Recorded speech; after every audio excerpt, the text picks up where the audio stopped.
We will now call the December 3rd Common Council meeting, the City of Oak Creek, to order. Roll call, please. Alderman Kirkowski. Here. Lorik. Here. Ritz. Here. Alderwoman Marshall is excused. Alderman Gale. Here. Guzekowski. Here. Everybody, please rise for the pledge. Ryan, would you start us out? Pledge allegiance to the flag of the United States of America, to the republic for which it stands, one nation, under God, indivisible.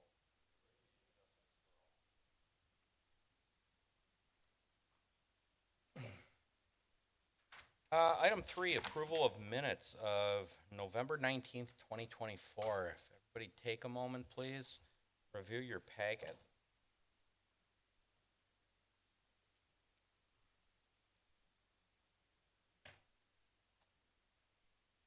And when you're satisfied, there's no errors, omissions, or corrections, or discussion, motion. Kirkowski make a motion to approve the minutes of November 19th, 2024. Lorik seconds. Roll call. Alderman Lorik. Aye. Ritz. Aye. Gale. Aye. Guzekowski. Aye. Kirkowski. Aye.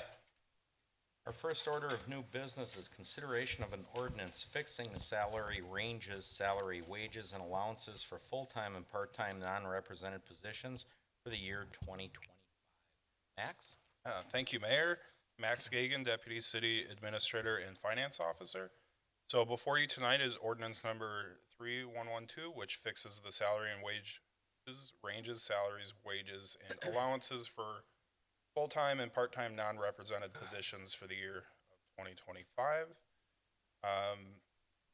As you recall, we had our budget adoption at the last meeting, and the adopted budget did include a 2.75% cost of living adjustment for all non-representative employees, as well as some other wage adjustments. And the total cost of that was $351,280. That includes all the payroll taxes as well as Wisconsin retirement system costs. Again, this is just for our non-represented employees. It does exclude library employees, as the authority to set salaries and wages for those employees is by the library board of directors. There is an accompanying item next that will acknowledge those ones, but they're not included with this ordinance, as well as our Labor Association of Wisconsin group. So most of those are the DPW employees. They have a one-year collective bargaining agreement that's also a latter item here. We did present this to the Personnel and Finance Committee at their November 13th meeting, and they recommended approval to Common Council as presented. With that, I'd be happy to answer any questions you may have. Wonderful. Thank you, Max. Any questions regarding the wages, salaries for 2025?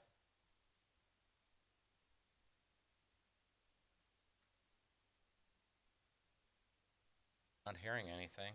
Again, I do want to thank all our employees that really make this community to live, work, and play in, and the quality they do.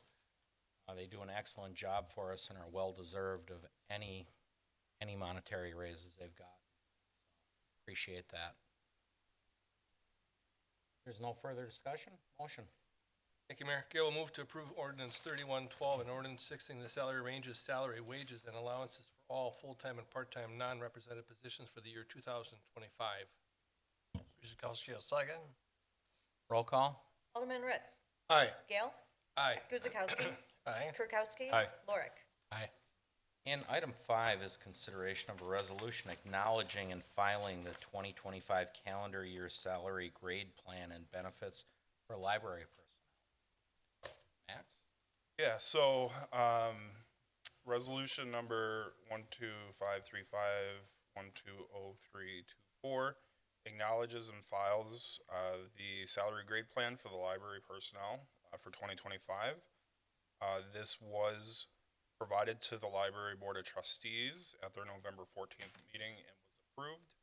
It also includes a 2.75% cost of living adjustment as of January 1st, 2025. With that, happy to answer any questions. We also have Jill Leninger, our library director, here as well to answer questions. Wonderful. Council? Oh, nothing. Once again, big round of applause and thanks to the library staff. Do a wonderful job day in, day out, programming, facility, top notch, one of the best in Wisconsin, well deserved. There's no other questions? Motion. Gail will move to approve resolution 12535-120324, acknowledging and filing the 2025 calendar year salary grade plan and benefits for library personnel. Guzekowski will second. Roll call. Alderman Gale. Aye. Guzekowski. Aye. Kirkowski. Aye. Lorik. Aye. Fritz. Aye. And item 6 is consideration of an ordinance confirming and adopting of the settlement agreement between the City of Oak Creek and Labor Associates of Wisconsin, or LAW, and fixing the salary rates for members of the association for the year 2024. Max again. So before you tonight is ordinance number 3113, which confirms and adopts the settlement agreement between the City of Oak Creek and the Labor Association of Wisconsin and fixes their salaries for members of the association for the year 2025. So as I mentioned earlier, the Labor Association of Wisconsin, or the law group, is a little bit different than our non-represented employees. They are part of a collective bargaining agreement that has a meet and confer status under Wisconsin statute. They are able to only collectively bargain their wages, and that amount can only be bargained up to a CPI inflation factor for the preceding year. So the inflation factor for contracts beginning January 1st, 2025 is 3.3%. So we've seen inflation come down in recent years. We did meet with the Personnel and Finance Committee on November 13th, as well as with representatives from the law group, and held our negotiations. We offered the group the same cost of living adjustment that was offered to the rest of the city employees, which was 2.75% effective January 1st, 2025. And they accepted without a counter. So we're happy to reach a unanimous agreement on a wage settlement for the group. The funding for this is included in the 2025 budget, and the fiscal impact is about $67,400 and includes all payroll and WRS costs. So with that, I'd be happy to answer any questions. Any questions for the law group? Hey, just a comment on the, met with them, very cordial meeting a couple weeks ago, and very quick. They were particularly, I think, happy to express sentiment that they appreciated some of the changes we made in recent years with the skills-based salary adjustments, as well as the overall very cordial meeting. So Thank you for that insight, Ken.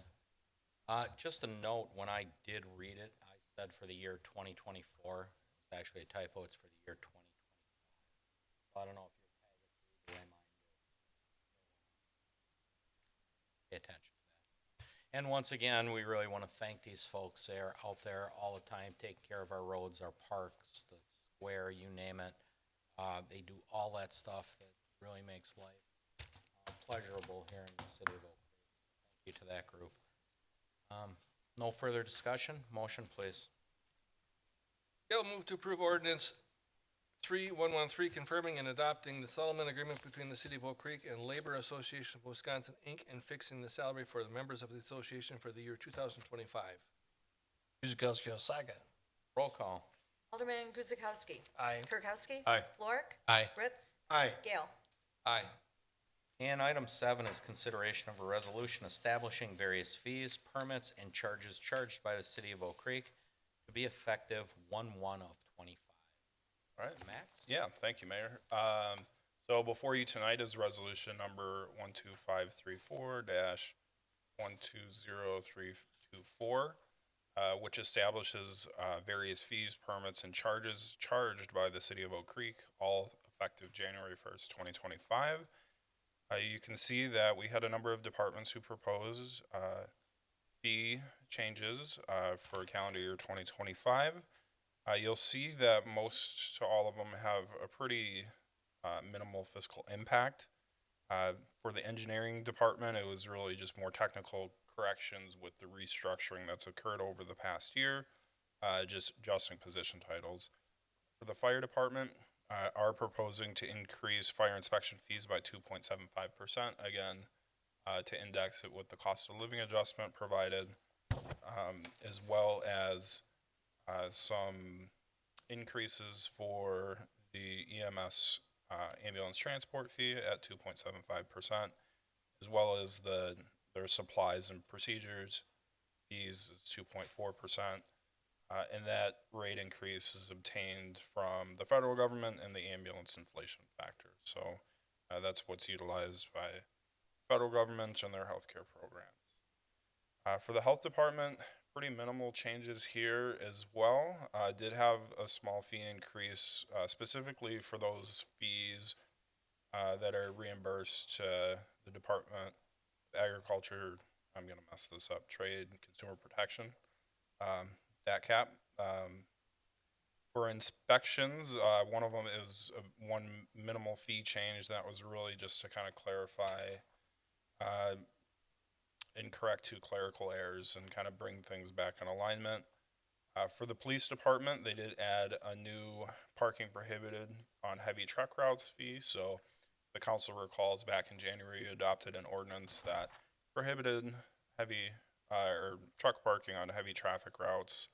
So this is just establishing a fee so we can cite those individuals. And then for public works, again, a very small fee increase, really indexed to the cost of living adjustment provided. With that, happy to answer any questions you may have. Excellent. Steve? I don't know if this has ever come up in the past, but I know other communities have addressed this issue. And with regards to the section on hotels, motels, tourist rooming houses, has anybody ever considered adding Airbnbs to that list? I mean, they kind of fit that category. And I will say Airbnbs or short-term rentals, they do fall as transient hotelier under room tax ordinance, so they do pay room taxes. So Airbnbs, HomeAway, I think there's a couple other companies. They do pay room taxes. So I'm trying to look at, if you can give me a page to do, I can take a closer look. 13. 13.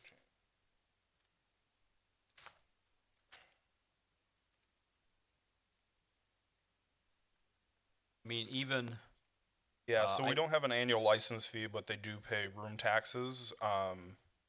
You know, certainly I think the challenge we really have is it's really difficult. We don't get a list of what properties are Airbnbs, so certainly it would be voluntary. The companies like Airbnb or VRBO, they hire third parties who do the collection of the taxes and remit it to us, so we just get aggregate data. But I can tell you just based off room tax receipts, I mean, we receive probably less than $4,000 or $5,000 a year from those companies. So it's really not that big of a market, considering we get $1.5 million of room taxes. So has there ever been any talk about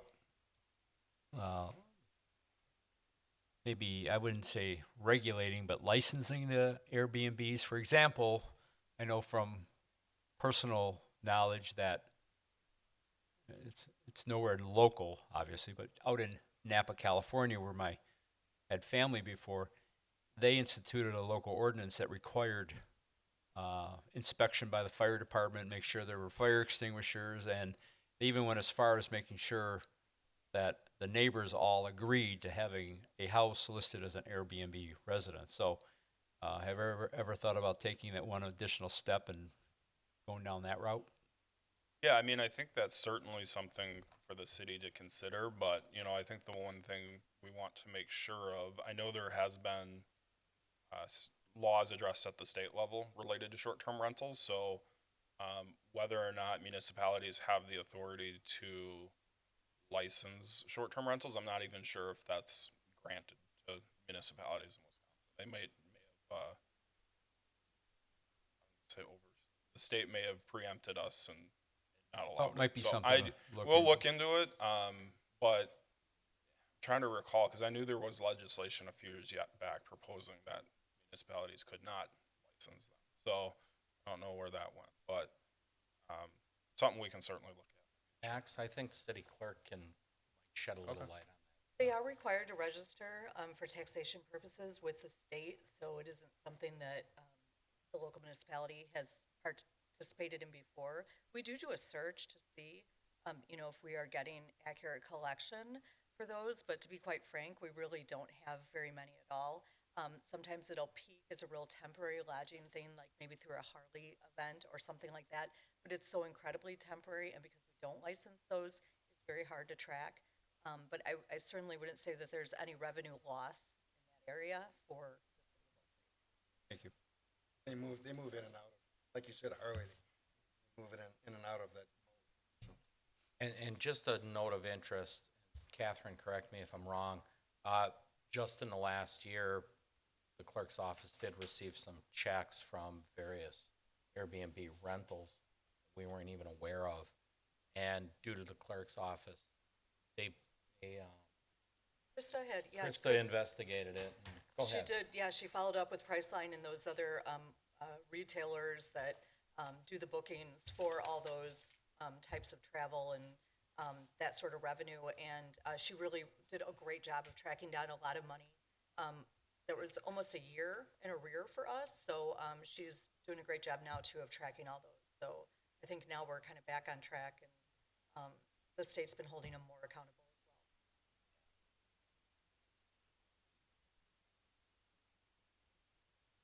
well. Any other questions, comments about the fees? Okay, and again, as we adjust these fees, permit fees and licensing fees, it's not a money grab. This is really just keeping up with the cost of inflation, the cost to pay our highly trained men and women that are out there servicing the community. It just keeps us on par with where everybody should be. Cost of doing business. There's no further discussion or question. Motion. Bill move to approve resolution 12534-120324, establishing the various fees, permits, and charges charged by the city of Oak Creek to be effective January 1st, 2025. Guzekowski will second. Roll call. Alderman Kirkowski. Aye. Lorik. Aye. Ritz. Aye. Gale. Aye. Guzekowski. Aye. And item 8 is consideration of a motion to approve the 2025 regular combined common council meeting dates. So, take a look at your calendars. Every year at this point, we discuss if we should vacate specific meetings due to conflicts with holidays or our staff returning in and being able to get public notices out, things like that. So, I'll just open the floor for discussion and thoughts. Well, I know this last year we talked about the week of the 4th of July and the first week in August due to both the holiday and vacations in August. As two, I see they're circled on this map. Propose that we Go ahead, consider Jeff. that. I would propose that we consider vacating. The January 7th meeting, so it's just didn't come to my attention. It was really brought to my attention. The January 7th meeting leaves us adequate time for staff to prepare the meeting, and we do have some public hearings that need to be done, just due to an error in public notice that went out along the way that paper didn't get it in time. So the 7th meeting would really have to happen. Typically, we vacate that one. As far as the July meeting goes, that's up for discussion. We meet on the 1st, and of course, that's a Tuesday. The 4th falls on a Friday, so then we have the 15th. So it's really the purview of what we want to do here. Going Holidays that forward. Jim mentioned,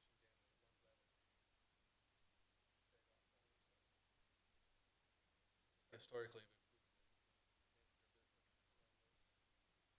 We have, if memory serves me right, we probably went about 6 or 7 weeks last summer.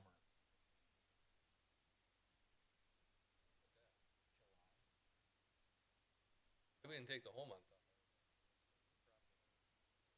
off. No, but I think we did this same schedule, and Then you go from the 15th to the 19th. It's a full month.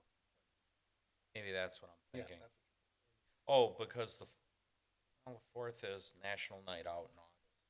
Which is That's- another reason, by the way.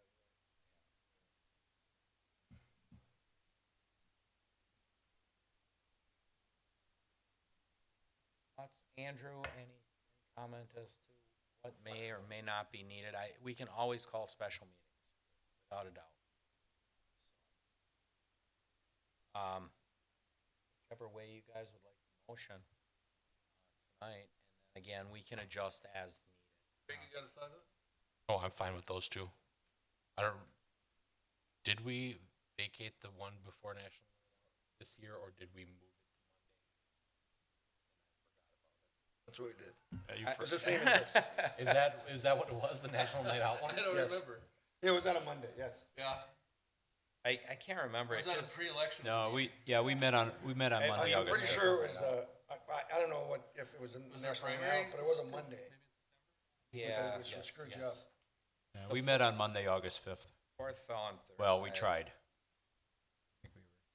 My vote's. I remember we got rid of the first one in July. All right, Ritzel motion to, move to adopt the 2025 regular combined common council meeting dates with the exceptions of or vacating July 1st and August 4th. Lork seconds. Roll call? Alderman Lorik, Aye. Ritz, Aye. Gale, Aye. Guzekowski. Aye. Kirkowski. Aye. Okay.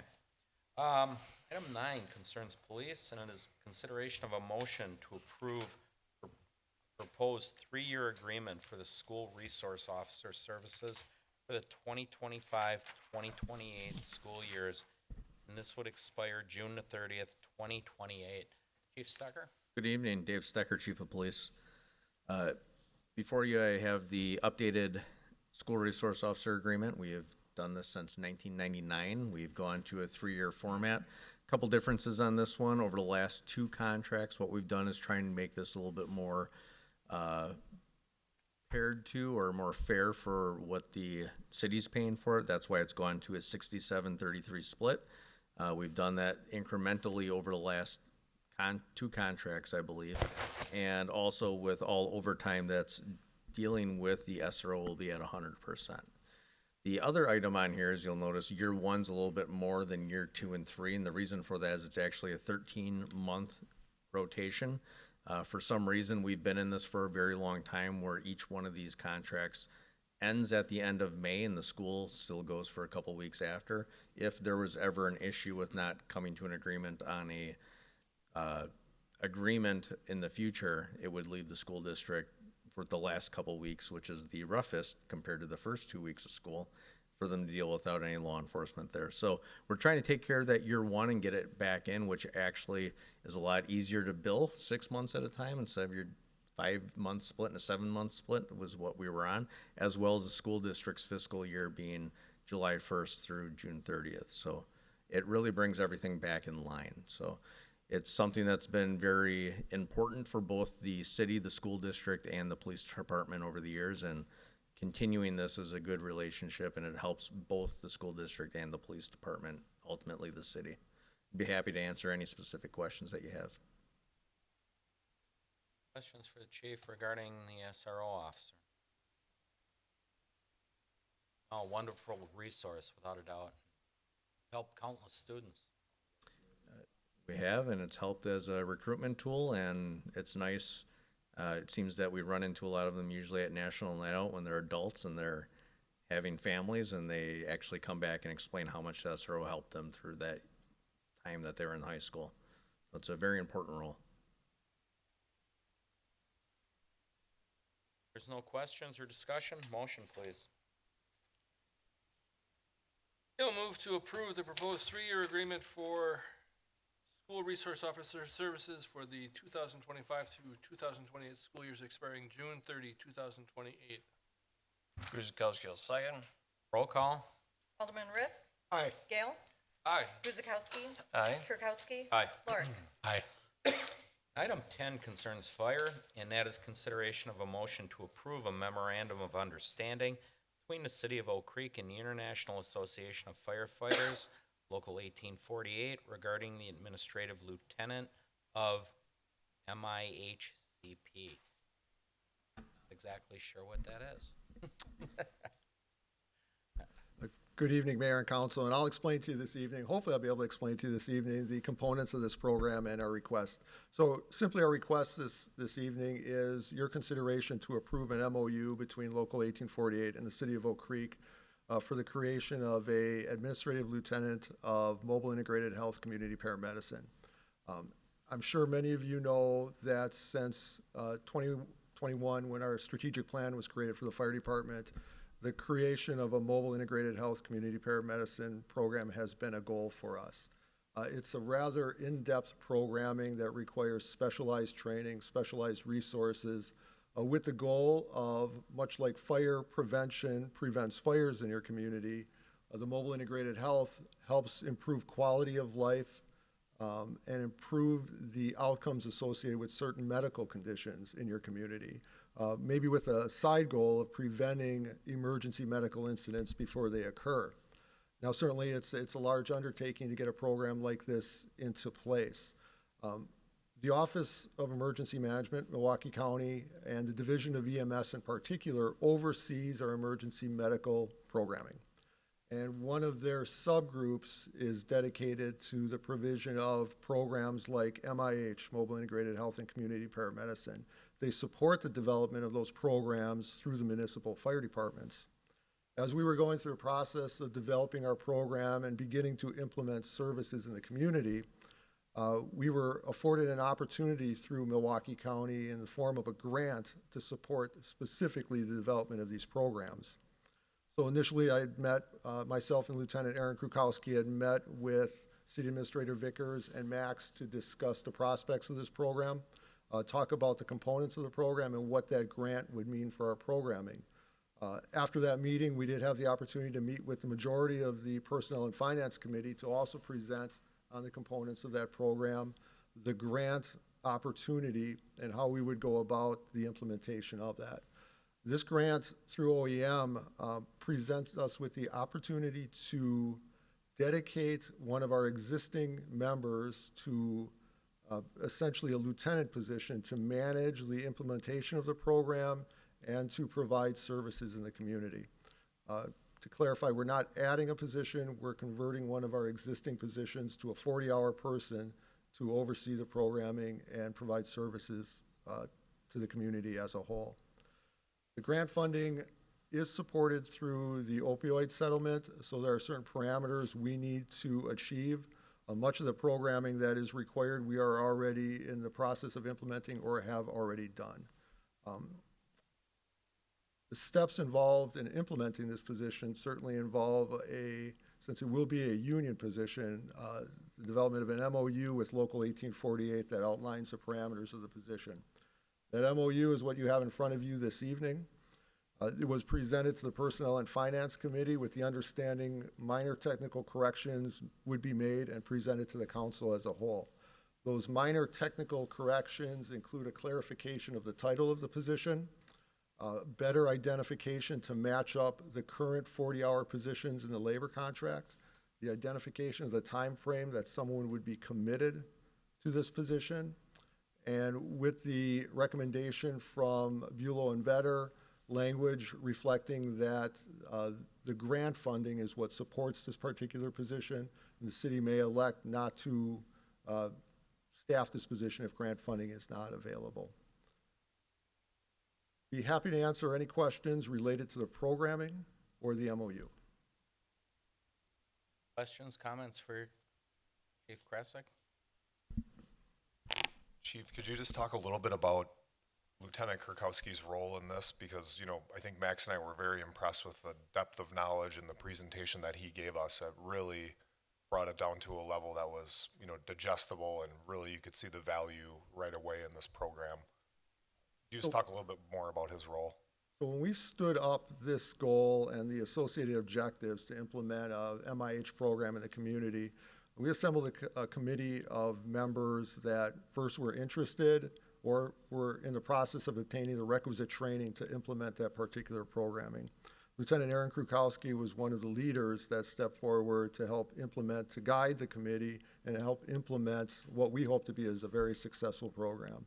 He has obtained the training necessary to perform at this particular level. He has a level of expertise and experience working with other organizations in their particular programs to find best practices and help transfer it to our organization. Definitely has a passion for this, definitely understands the value that this provides to the community, has spent an incredible amount of time helping us to get where we are right now, ready to expand our programming and roll it out to the city of Oak Creek.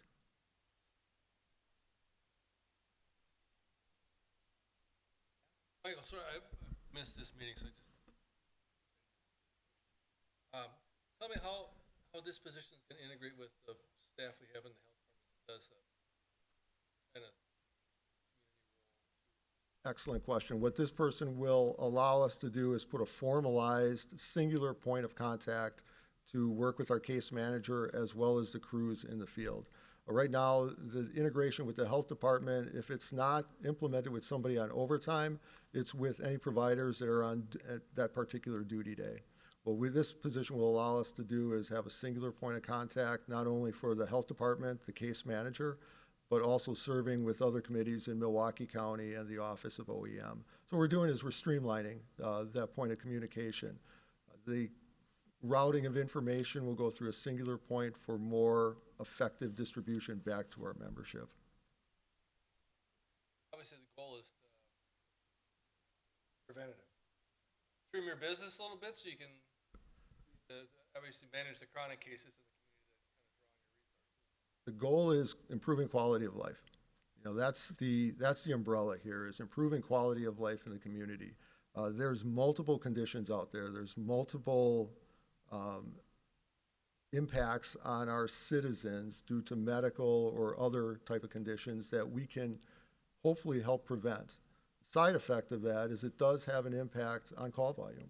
We can tell you that one of our call volume drivers on the EMS side is falls.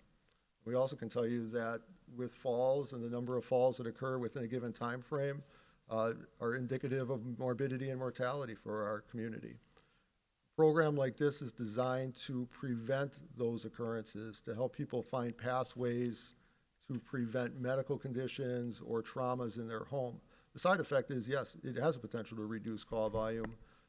We're putting the work on the front end so the quality of life is improved for the citizens. And Mike, when all said and done,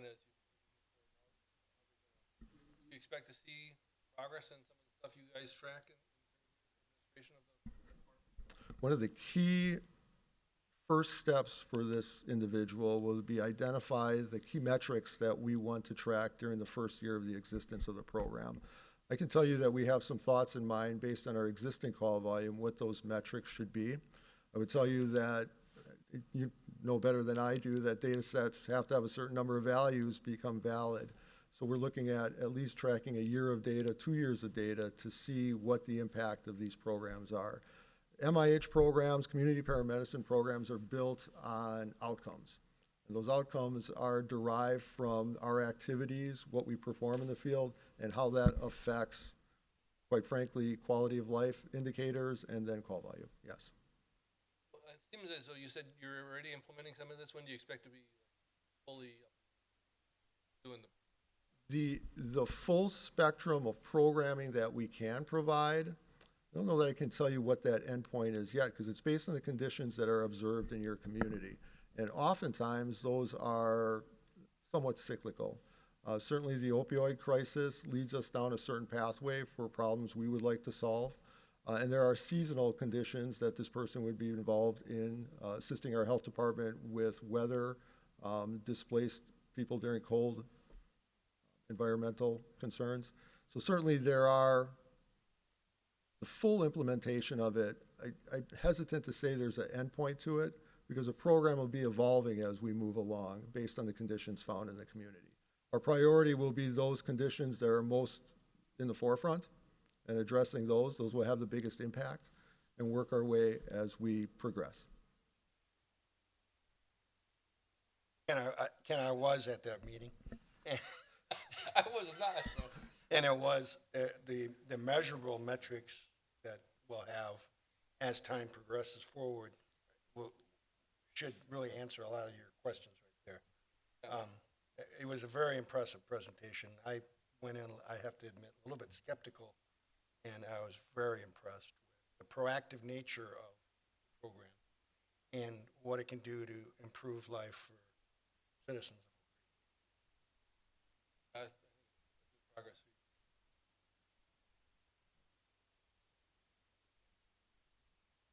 I just have to say, very progressive. That's why we're a leader in the South Shore.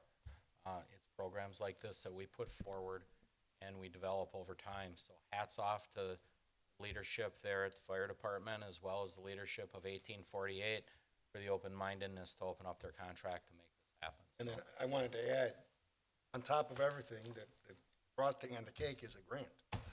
Yes. So, the grant, working there. It is a substantial opportunity for our department. Certainly, I'm not skeptical of the program. I was skeptical of the steps with OEM and the grant funding to get to where we are now.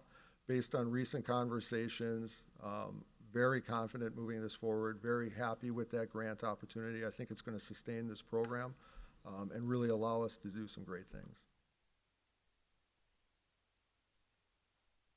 excellent. If there's no further discussion, motion, please. Fritz will move to approve a memorandum of understanding between the MOU between the City of Oak Creek and the International Association of Firefighters, Local 1848, regarding the Administrative Lieutenant of MIHCP. Yeah, well, second. Roll call. Alderman Gale. Aye. Guzekowski. Aye. Kirkowski. Aye. Lorik. Aye. Ritz. Aye. And 11 is Public Works and Utility, and it's consideration of a motion to award a construction contract to the lowest responsible bidder, Welcome Excavating and Grading, Inc., for the South Shepherd Avenue Water Relay Project based on the unit amount bid of $527,697. And we got Brian Johnston in the house tonight. Good evening. Brian Johnson, utility engineer. I'm here for a motion to award the water relay project on Shepherd Avenue. If you recall, we bid this out earlier in the spring. Our hope was to get this constructed during the summer when school is out of session. Unfortunately, we got one bidder on that project, which was $843,000 some change on that bid. Talked to 3 different contractors on the reason why they didn't put in a bid that we put out this spring so that we could rebid this thing and have some idea of where to head to. The biggest issue that they had was time and being locked into getting that done in the summer. So we opened it back up. This is gonna create some issues for the school, getting people in and out of the school. Intent is to have the road open southbound so people can still get through there, but we gotta get the water main through there. It's gonna go through the driveway of the school, so it's gonna create some issues for the school. But in doing that, we ended up getting 9 bidders on the project, which I think is probably the most we've had in several years of bidding on a project here.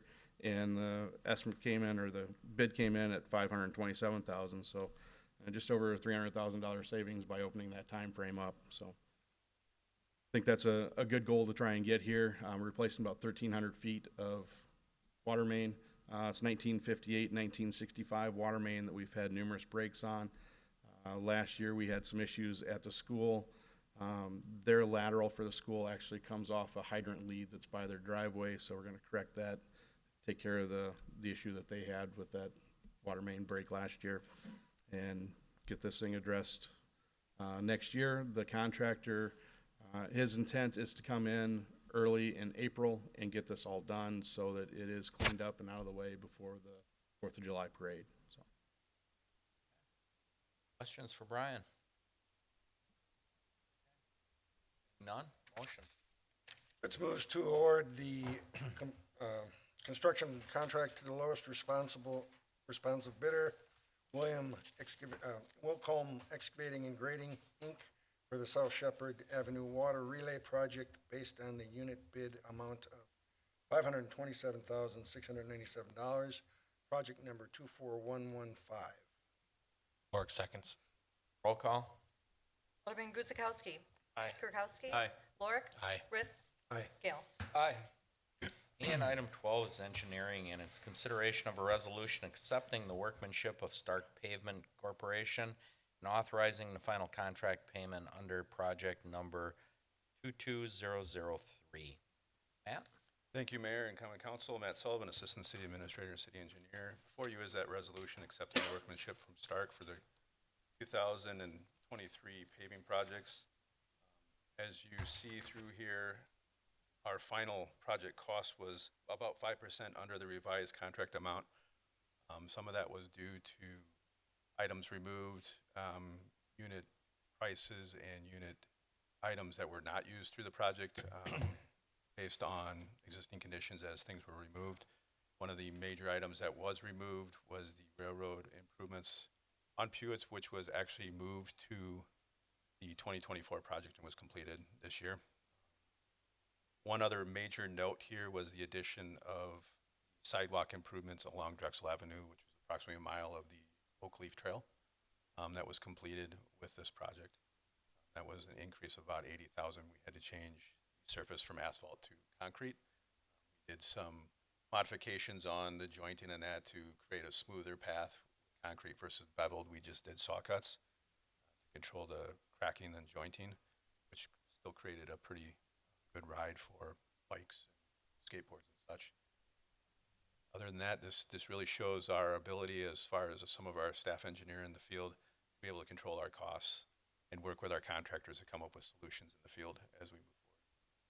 So I'd be happy to answer any questions. Questions for Matt? Seeing none, motion. Fritz moves to adopt resolution number 12537-120324, approving the Lucy Meadows Development Agreement with 9830 South Shepherd. Pardon? Wrong item. 13. One above that, Jim. 12. Oh, sorry about that. Fritz moves to adopt resolution number 12536-124324, right? Are we on the right track here? Okay, accepting the workmanship of Stark Pavement Corporation and authorizing final contract payment under project number 22003. Lorick seconds. Roll call. Alderman Kirkowski. Aye. Lorik. Aye. Ritz. Aye. Gale. Aye. Guzekowski. Aye. And item 13 is consideration of a resolution approving the Lucy Meadows Development Agreement with 9830 South Shepherd LLC for the design and construction of public improvements for the development located at 9030 South Shepherd Avenue. Matthew? Thank you, Mayor. This is the resolution for that development agreement for the development along South Shepherd Avenue. This development is a 10-lot subdivision along with 2 outlots that will be created. The development agreement does outline the requirements and the responsibilities of the developer, which includes financial development or financial requirements in regards to paying for design review, inspection reviews, and the implementation and construction of all of our public infrastructure, which is pretty substantial on this one. This is all the roadway. We have water main, sanitary, storm, street lighting, and roadway sidewalks. So it's pretty in-depth. This also outlines some of the other requirements set forth, including stormwater management, items of that nature. Other than that, it's very general, very typical of what we see with our development agreements, but I'd be happy to answer any questions. Questions for Matt? Okay, seeing none, motion. Second verse, same as the first, okay. Fritz moves to adopt resolution number 12537-120324, approving the Lucy Meadows Development Agreement with 9830 South Shepherd LLC for the design and construction of public improvements for the development located at 9830 South Shepherd Avenue, tax key number 9809033-000, and, project numbers 24053 and 24054. Lorick seconds. Roll call. Alderman Lorik. Aye. Ritz. Aye. Gale.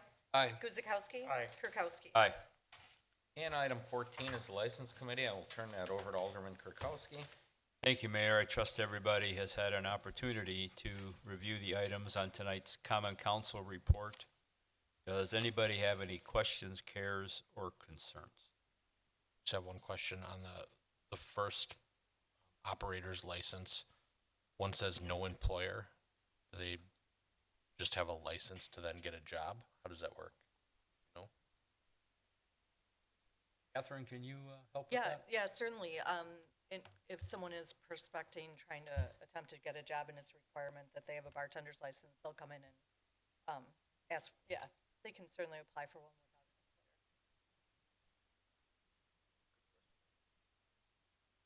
employer. Any others? You broke my streak. I think I went like 6 months without anybody saying. All right. Well, having no more questions, Kirkowski will make a motion to approve the various license requests as listed on the December 3rd, 2024 License Committee report. York seconds. Roll call. Alderman Ritz. Aye. Gale. Aye. Guzekowski. Aye. Kirkowski. Aye. Lorik. Aye. And item 15 is our vendor summary report for November 26, 2024. The amount of $596,973.50. Please take a look at your report, and if there's any questions, just take the floor, please.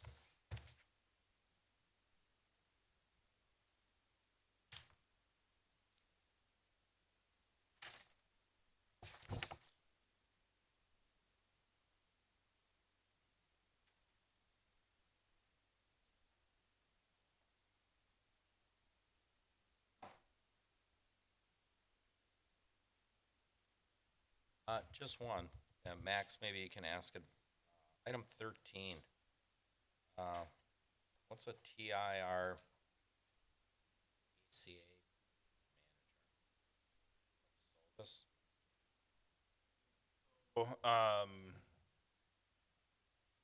Since the passing of the Affordable Care Act, we have to report to the IRS all of our employees' health insurance coverage to ensure that we're offering it based off qualifications. So Sovos is the vendor who helps us file that with the Kind of like an IRS. audit.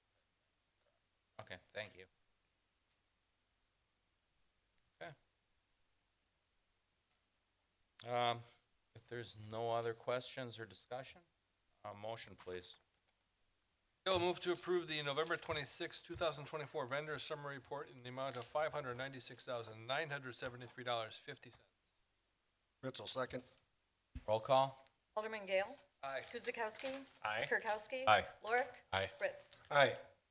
And before we adjourn, just 3 real quick announcements. First of all, big thank you for everybody that came out from the community, and the aldermen and alderwomen that came out Thanksgiving morning for the turkey trek.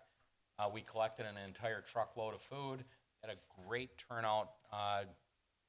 People in Oak Creek were very generous this year. I think we probably set a record for the food collected. We'll find out as we took it to a local food pantry here at St. Stephen's. Winter parking went into effect December 1st.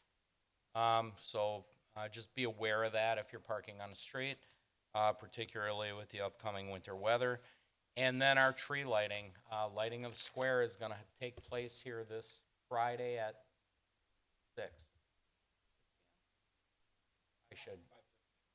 We'll make it 5:15. But again, we will have this annual tree lighting.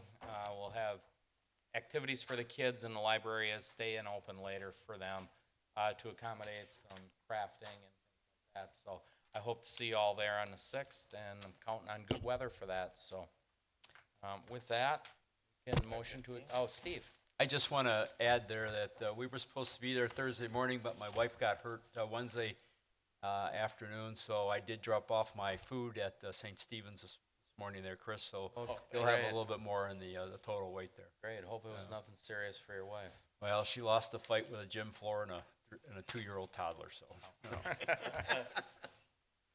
Okay. If there's nothing more, Motion to adjourn. Ritzel, motion to adjourn the meeting? Work seconds. Roll call. Alderman Guzekowski. Aye. Kirkowski. Aye. Lorik. Aye. Fritz. Aye. Gale. Aye. Thank you all. Have a great week.